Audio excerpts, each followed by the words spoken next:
All right, there we go. What's going on, everybody? How are you? It's JD Temple from the Light of the Darkness, back again. Thank you for everyone that is joining us this evening. I don't think there's too many people here, but it is extremely late on the East Coast. And yeah, so I didn't really expect many people to show up, but for those of you that did, thank you so much. It's really awesome to see everyone. Um, let's see. I've got a list today of some things that I'm going to go over, but let me look over here. So I have to look over here to like see the chat and everything. So I'll be panning here and panning there, like throughout the stream. So just so you guys know, I'm not like avoiding looking at you or anything. I love to look at all of you. But anyway, yeah, it's going to be really crazy tonight as far as like what we're going to be talking about. But anyhow, it's been something on my mind, something that kind of keeps coming up over and over here lately, like during meditations and things of that nature, and just like going throughout my daily life, I keep getting these notions over and over again that I must already actually be dead, in a sense of not really in the sense of what we perceive death to be. I kind of have come to not the realization, but I guess a theory, if you will. And and am I probably crazy? Yes, I'm probably crazy, but this is a possibility. And the reason that I'm talking about it is because I wanted to find out, has anyone else out there experienced some of these things that I'm going to talk about today? And have you ever considered that before, that maybe what we perceive our lives to be is actually what I would call the first death? Like I guess traditionally people look at life and death, either you live and then you die, and this is your one time around, and you're either going to go to heaven or hell or something of that nature. Or a limbo or spirit world, whatever you want to call it, Valhalla, all those different places. You're going to go to one of those places and that's it. And then you're in the spirit world at that point, and your physical existence as you knew it had come to an end. Or you can look at it from the aspect of reincarnation, that you go around and around and around until you finally evolve spiritually, and then you can move on after that. The way that I'm kind of perceiving things to be, possibly, is that there is an actual life, and then there is a death of that life. But the death of that life is actually just as important as the actual life was for that death. They're almost equal. It's almost kind of like that the first death is I would say it is going to be more of a holographic matrix type of simulation deal, in that you're not physical, but you perceive yourself to be. And I'm not saying that in the life aspect of that death that you were anything more than a simulation. I mean, at this point, regardless of anything that I'm talking about right now, I don't know if we're really here or if we're really just if we just have this notion that we are real and we're really all just a holographic simulation of some sort in some type of program or what have you. But anyways, so my thing is, you'll have a life, and then you're going to have the first death, which the first death is going to really seem a lot like life, but it's going to be a little bit different. You'll probably be surrounded by a lot of the same people that you were in your actual life, but you're going to experience aspects of their personality as they are still currently living. And I say that because I've had numerous incidents in my life, or instances and incidents, where I kind of feel like I did die. And if I look at it from a standpoint of, okay, I am still alive in this existence right now, then I lived through all of these different events. But when I think back on each one of them independently, I shouldn't have lived. And my life was extremely different after each one of these occurrences, as far as I can remember. Like, people acted a little bit differently.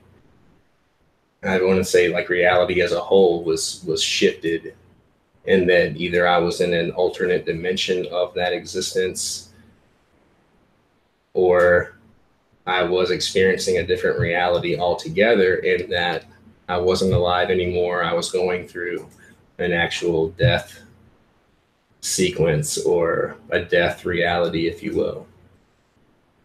So the way I'm looking at it is that you have life, and then you have the first death. And the first death is going to be a shot at truly redeeming yourself, to where you can either move on, or maybe you will experience life again right after that death sequence, if you're able to pull yourself together and do the things that you need to do in order to ascend.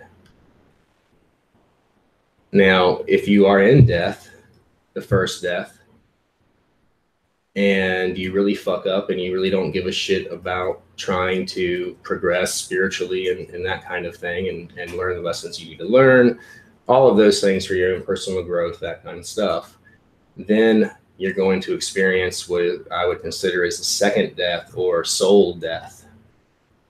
But from my understanding at this point, that's still not the end, but it very well could be. But I kind of feel like those people, or that there are people that are going to be, maybe not in your actual first life, but in your first death, that have actually experienced soul death. And those are really just lost people, those narcissistic people, those people that really are still so self-absorbed that they can't really see past a foot in front of them, because it's all about them, and they continue to hurt people in their lives, things of that nature.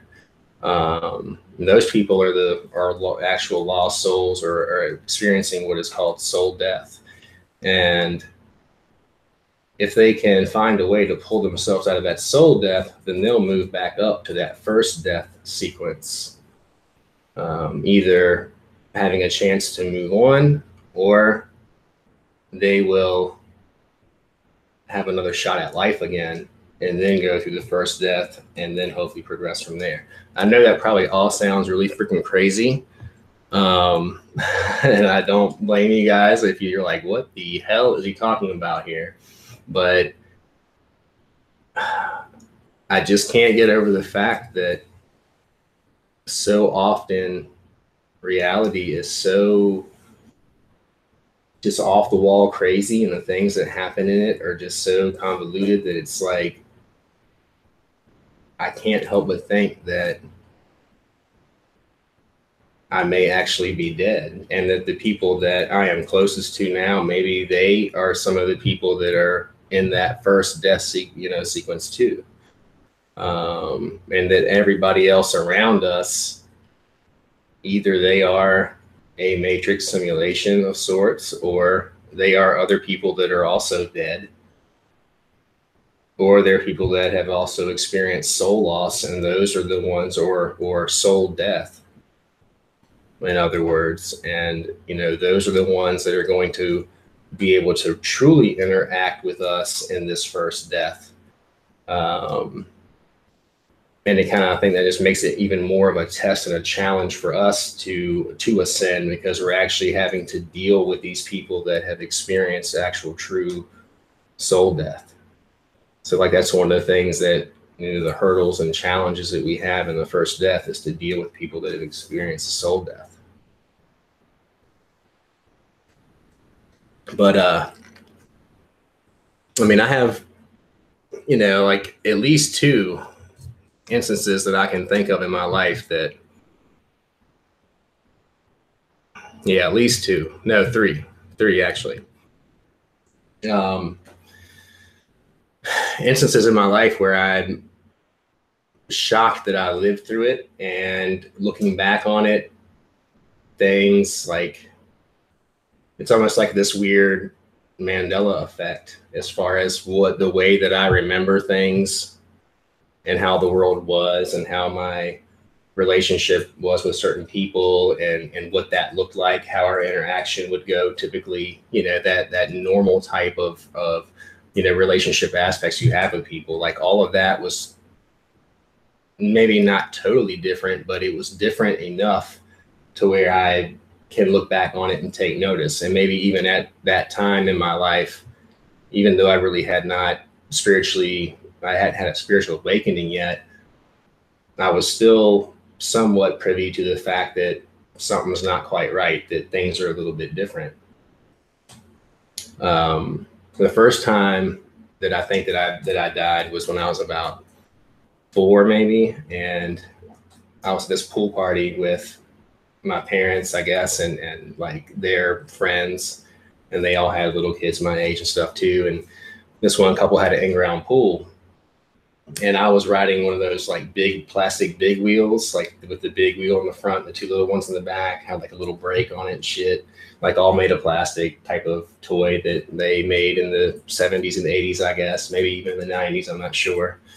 I don't think they make them anymore. I haven't seen a big wheel in a long time, but I was riding that thing around the pool as fast as I could, like I was like a freaking, like, in a NASCAR race or some shit. And I just drove it right into the pool. And I think all the adults were just getting fucked up and partying and shit, and they really weren't paying attention. And I can remember this, a lot of it. Like I can remember just riding it into the pool and just sinking all the way to the bottom, and just sitting there kind of like cross-legged, sitting on the bottom of the pool, staring up at the top of the water where the sun was coming through, where it was bright. And it seemed like I was down there for a long time. And I finally remember like some hands and some, arms kind of coming down through the water and grabbing me and pulling me up. I don't know if that was like the moment that I died, or if that was the moment that I was actually saved by somebody at the party. I don't really know. And I was too young at this point to take note of any actual shift in my reality as far as what I knew before that and what I knew after that.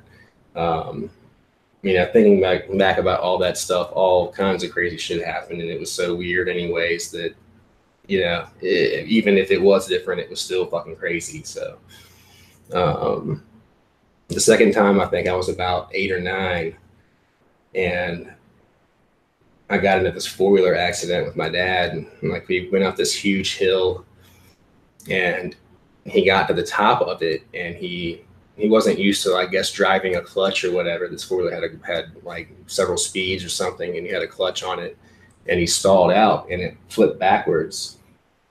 And he and I both, we didn't roll down this hill. We fell just kind of free falling all the way to the bottom. And I landed on my back, and I remember seeing the 4-wheeler like tumbling down, like head over rear all the way down to the bottom. And right when it was coming down, I can remember seeing it coming towards me, and it landed on top of me and bounced off of me. I was probably like, 60 pounds or something at that point. And this was like a full size, huge, like Suzuki, like utility 4-wheeler or something. And, I remember everything just going black, and I was knocked out and fucked up. And, it's possible that killed me. And I remember things being really, things were a lot different after that. And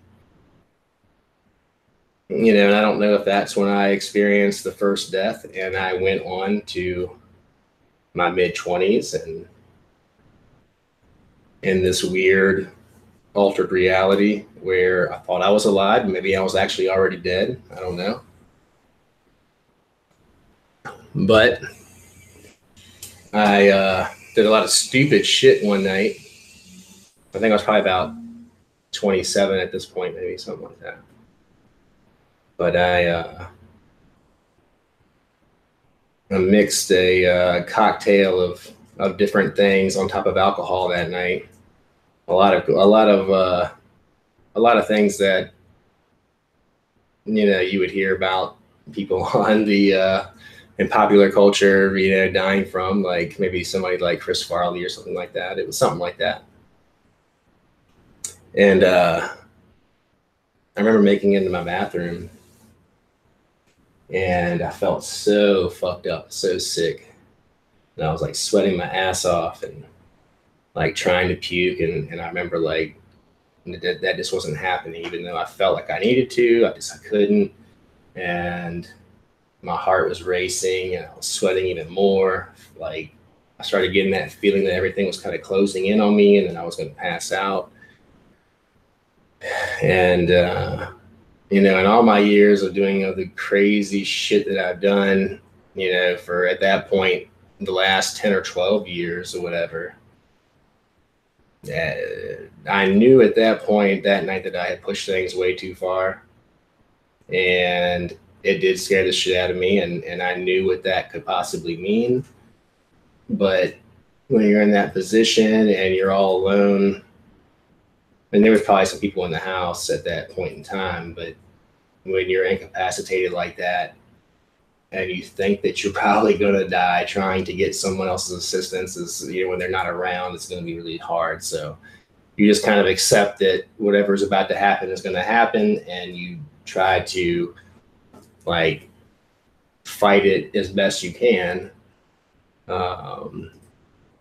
And I don't even know what happened, to be honest with you. I have no fucking idea. It just kind of all ends in that bathroom like that. Like, and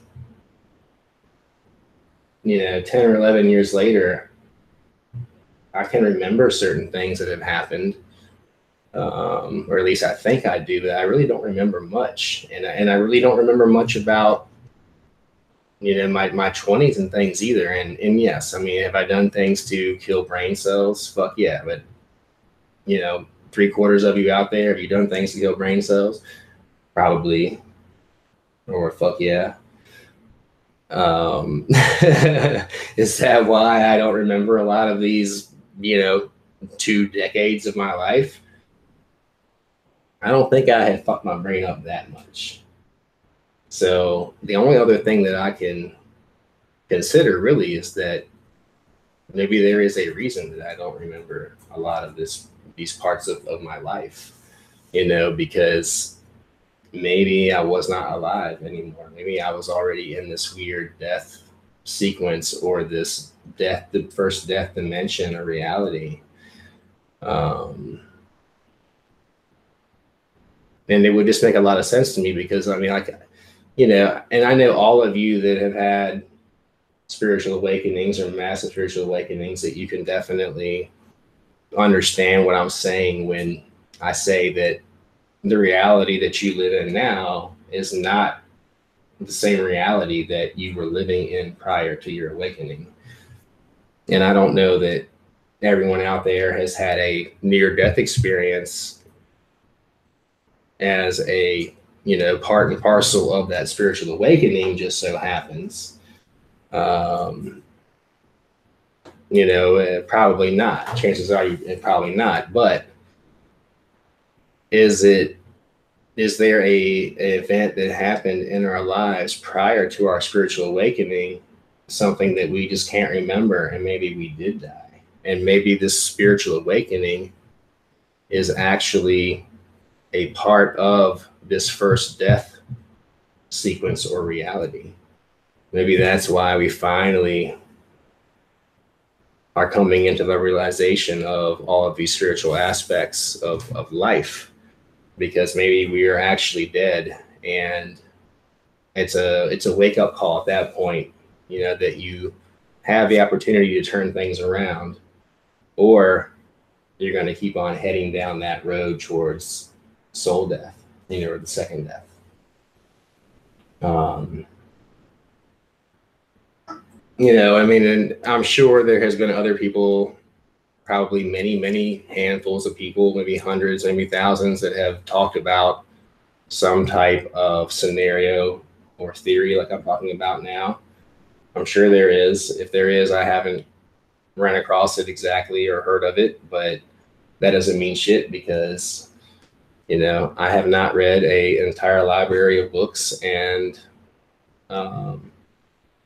I haven't been exposed to a lot of things that maybe a lot of people have. So if I'm an idiot, I'm an idiot, and this is probably nothing new, and it's probably not. But I'm just talking about what I've been going through, what I've been experiencing, that kind of thing. So yeah, I mean, it's crazy once you start to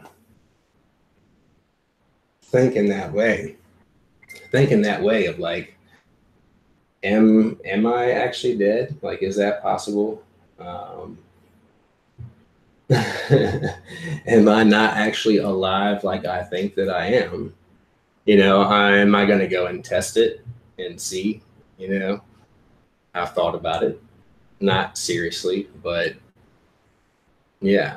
But I'm not going to do that. That's totally insane. But I don't know. It's really hard to kind of put into words. I guess it's more of a feeling. It's more of a just kind of this internal knowing and gut feeling. It's really crazy. I mean, I've talked to many people that can relate to what I'm talking about and have experienced a lot of these similar type of things in their life.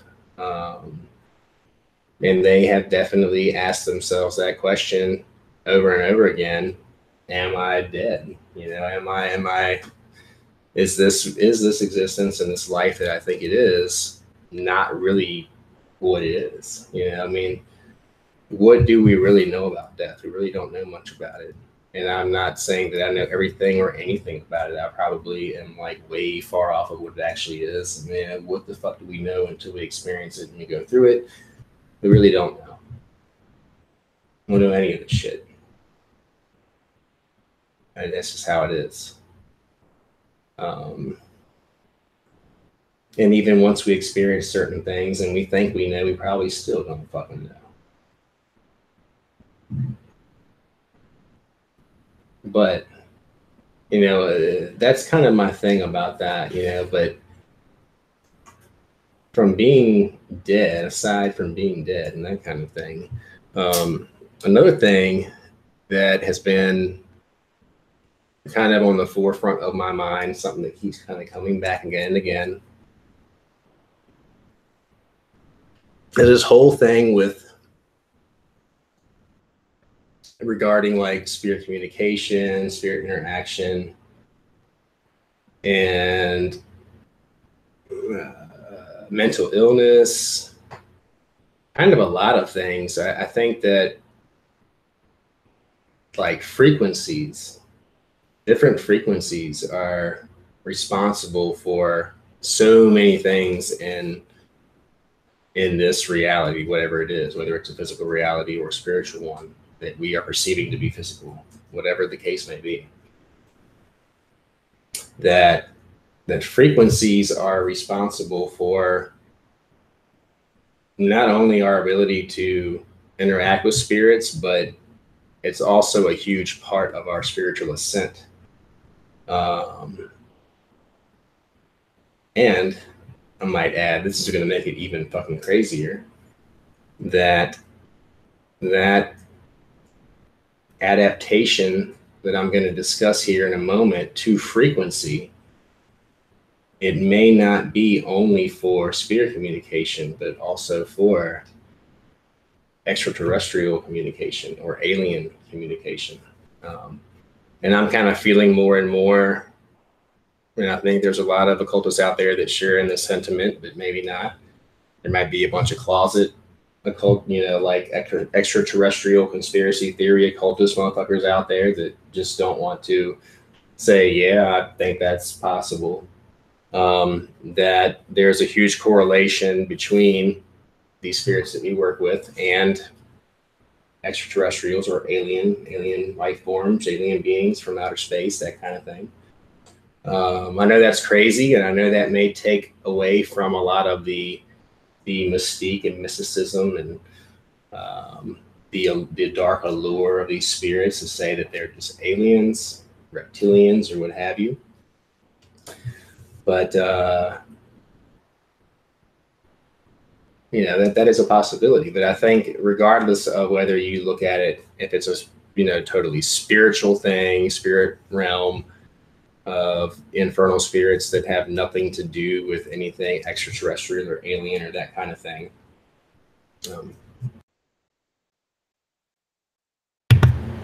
Pardon me, but regardless of that, I think that either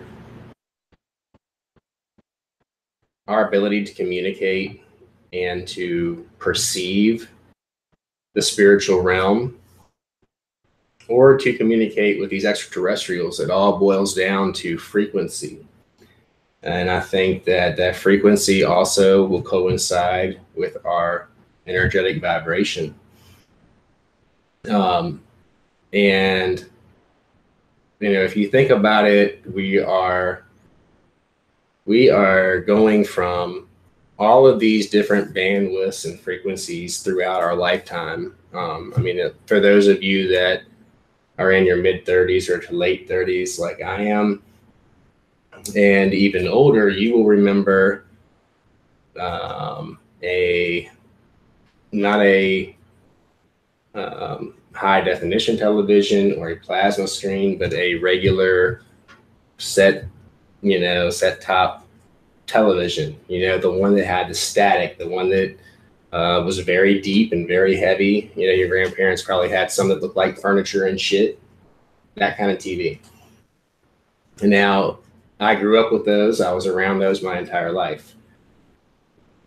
At about the age of 12 or so, I remember that the frequency that it emitted when I would just walk into someone's home, there could have been a TV on, 3 rooms away with the door closed, and I could be separated by multiple walls, and I could already sense and feel that television was on.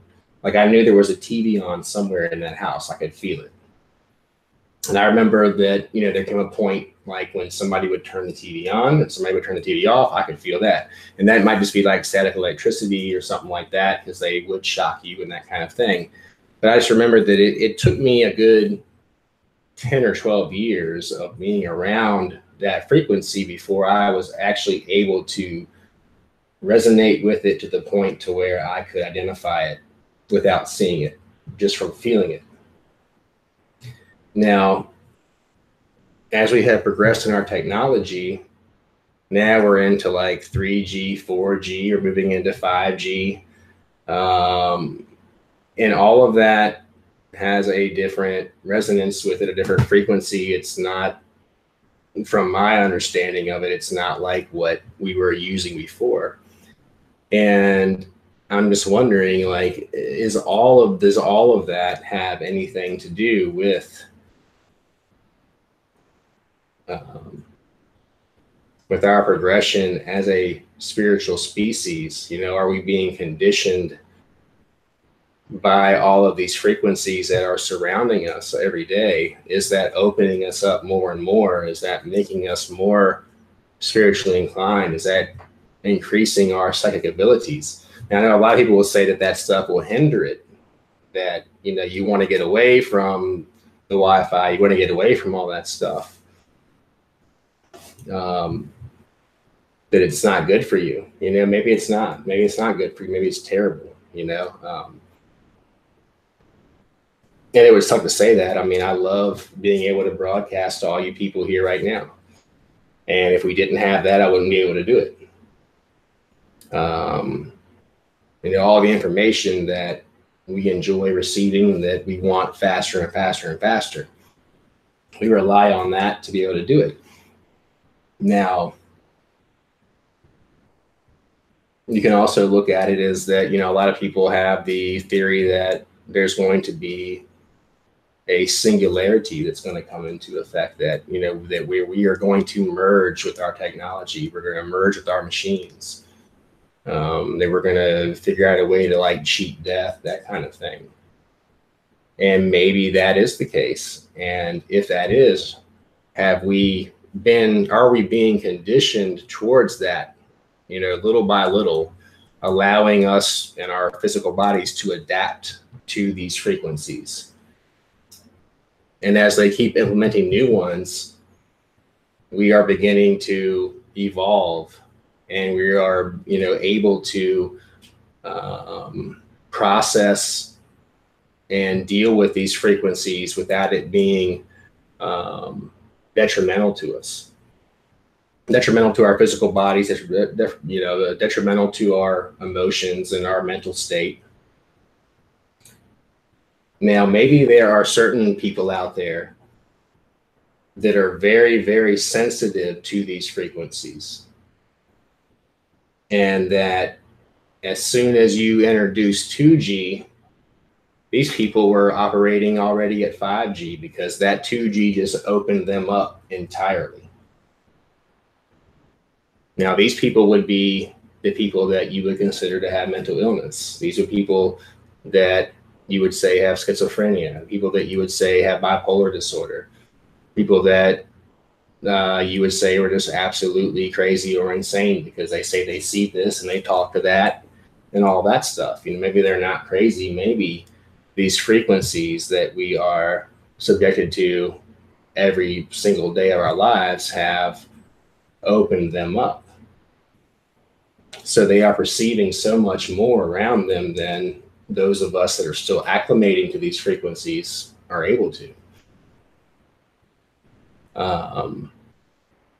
So people say, okay, well, if mental illness isn't a thing, then why is it that when you medicate a lot of these people, why do they seem to, why do all those, issues and challenges that they have, why does that seem to stop, and they're able to kind of get back into some normal living and typical reality?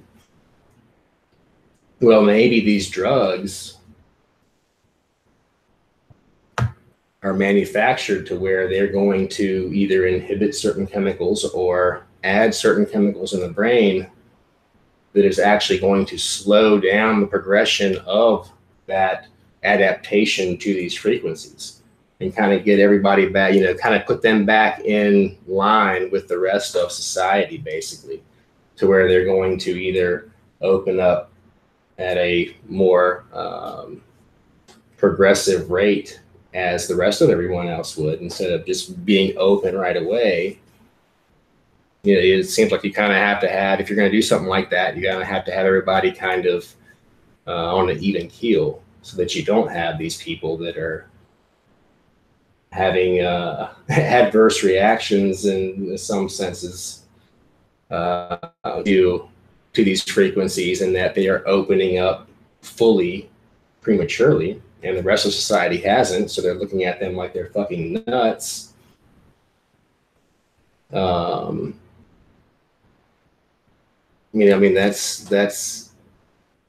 That's really kind of like, I guess, the theory that I'm going to be going with as far as that goes is like, where mental illness comes from, what it actually is, what it means.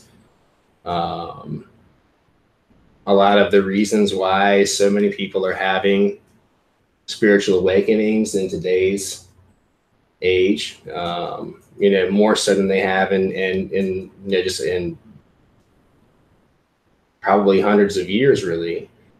Spirituality really seems to be, so much more mainstream today than it used to be. And, why is that? Religion is old and tired, and people are really yearning for something new. But I think that, we have also changed and evolved as a species. And I really feel like these frequencies have so much to do with that. And where did we get this technology? Where did it come from? How did we attain the ability to do the shit that we do from a bunch of fucking sticks and dirt? If we go back a few hundred years, we were fucking tooling around like a bunch of fucking idiots, and now we're orbiting the fucking Earth and doing crazy shit, sending information through the fucking air. You know, how do you go from sticks and dirt to that fucking quickly without a little outside help? You know, and so if that's the case, they know that we need to evolve. They understand that in order for us to be able to really use what we have up here, instead of trying to use this all the time and push things and muscle them into place, we can actually use our mind to be able to telepathically move things, to be able to manipulate maybe even time and space, reality itself, if we were capable of opening it to the point that we need to in order to achieve this. And maybe that's all through frequency. And again, I'm sure that I sound like a fucking lunatic talking about this stuff, but this is just something to consider. It's something that, like I said, it's been on my mind. It kind of keeps coming back. And I kind of feel like if it wasn't important and it wasn't relevant, if it was not relevant in some way, that it wouldn't keep coming back into my mind again and again. Because I mean, this is not something that I'm interested in. It's not something really that I like to talk about. You know, aliens are cool. Sci-fi stuff's all right. It's never really been something that I've ever really been super interested in. Thinking about it from this stance, does it take a little bit away from the novelty and the attraction of the occult, you know, of some sense of the manner? Like, yeah, it does, you know, like it kind of, I'm not gonna say it ruins it for me, but like it does a little bit. But I can't just take this information and put it aside and be like, yeah, that's just another crazy figment or fragment of my insane mind. And maybe it is, and hopefully it is. But in any case, I think that it's at least worth considering. I mean, I'll consider just about anything anyway. You know, I always respect everyone else's point of view and opinions on things, and I always want to like at least have the respect, or at least really, you know, I think I owe it to myself to look at every single thing out there and look at it from a different perspective. You know, I think it's good to do that with everything, to try to look at it from a different vantage point and like, oh, maybe it could be this. I mean, and even if it sounds totally insane, it's still possible, because this freaking world we live in makes no sense to begin with, and it's totally insane. So I really don't think that I can really ever consider anything totally insane right off dick, because it could be right on the money. I don't care how crazy it is. It could be spot on. You know, I mean, if that's the case, you know, it's like I wouldn't be any more surprised if I woke up tomorrow morning with my head sewn to the carpet. It's like that. But anyway, that's really like what I wanted to get into tonight. Like some really like off the beaten path, crazy fucking shit. And that's so cool that the spirits just now reminded me to talk about this, because it, you know, yeah, I forgot. I didn't write it down and I forgot. And you reminded me. And the way they just reminded me was that I can feel and hear a frequency right now. Like the atmosphere in this fucking room just 5 seconds ago changed. And I could feel it and I can hear it. How many of you out there experience that? to where out of nowhere, you can feel a frequency. You can feel the frequency in the room for no apparent reason at all has changed. And you can almost hear this ringing resonance. It's like you feel like you're hearing it, but I think it's more of a feeling than anything else. And you think that you're hearing it. You're like, your ears are making you think that you're hearing what you're feeling, type of thing. Maybe there is a ringing going on, but I think that that's more of a perception thing, that you're not really hearing anything, that it's, you're actually feeling it to the point that you think you're actually hearing it too.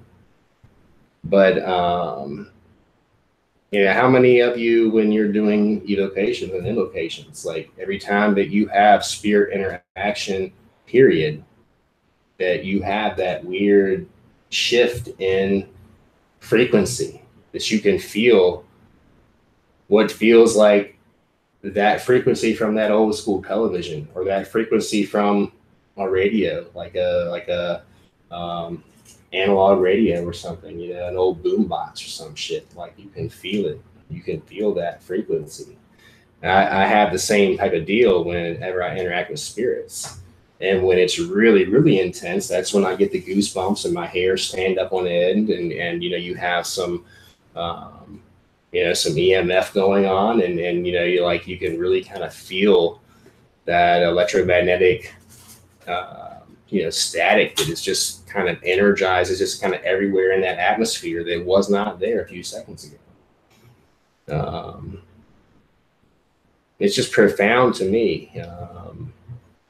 And I think that, the more that you open yourself up, the more that you're able to sense these frequencies in you. It's like, the more confident that you're going to become in your ability in dealing with spirits.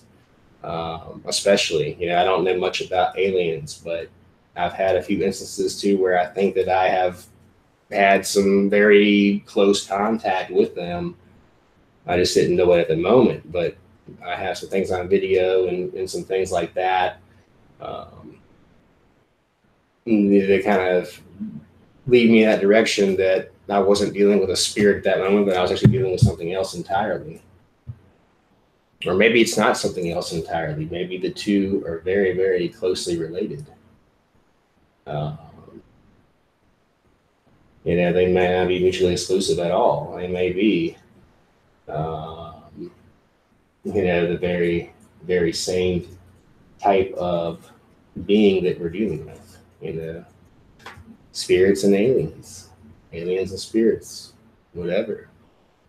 Maybe we're gonna have one term that classifies both of them at some point. Who knows? It's hard to say. Maybe our crazy holographic matrix that we live in has been infiltrated by a crazy holographic matrix spirit that's created by aliens, and that we interpret as being a spirit because we're just holographic simulations in the matrix ourselves. Who knows? And I know I'm getting way crazy now, and you probably had to have, I know there's nobody out there that's watching right now that's tripping. So, if there is anybody out there that's tripping their ass off right now, or if there was enough of you, I would keep going and we would see how far this rabbit hole goes. But I'm pretty sure there is nobody out there that's tripping right now. So I'm going to stop it right there. I'm not going to get any crazier. That's as crazy as it gets tonight. And I'm sorry I have not looked at the chat at all. And I guess there's been nobody here that's been on the chat. So I guess that's good I didn't look at it, because I probably would have been like, fuck. And I would have stopped a long time ago.